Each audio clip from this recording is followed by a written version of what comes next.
এমন একটি তসবি রয়েছে ৪-৫ ঘন্টা সকল তসবি করলে যা সওয়াব হয়, একটা তসবি একবার পড়লে এর চেয়ে বেশি সওয়াব আল্লাহ আপনার আমলনামায় তুলে দিবেন। আল্লাহর হাবিব সাল্লাল্লাহু আলাইহি ওয়াসাল্লামের স্ত্রী সম্ভবত জুয়াইরিয়া রাদিয়াল্লাহু তাআলা আনহা, তিনি একদিন সকালবেলায় বসে বসে এই তাসবিটা করছিলেন। আল্লাহর হাবিব সাল্লাল্লাহু আলাইহি ওয়াসাল্লাম একটা কাজে বের হচ্ছিলেন, আল্লাহর হাবিব দেখলেন তার স্ত্রী বসে বসে তসবি করছে।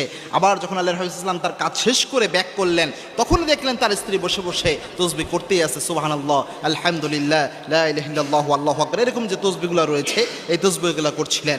আল্লাহর হাবিব সাল্লাল্লাহু আলাইহি ওয়াসাল্লাম বললেন, এমন একটি তসবি আমি তোমাকে শিখিয়ে দিব, তুমি যে দীর্ঘ সময় বসে বসে তসবি করছো, ওই তসবিটা যদি একটা বার শুধু তুমি পড়তে পারো, আল্লাহ রাব্বুল আলামিন তোমার আমলনামায় এর যে 1000 গুণ বেশি সওয়াব তোমার আমলনামায় তুলে দিবেন।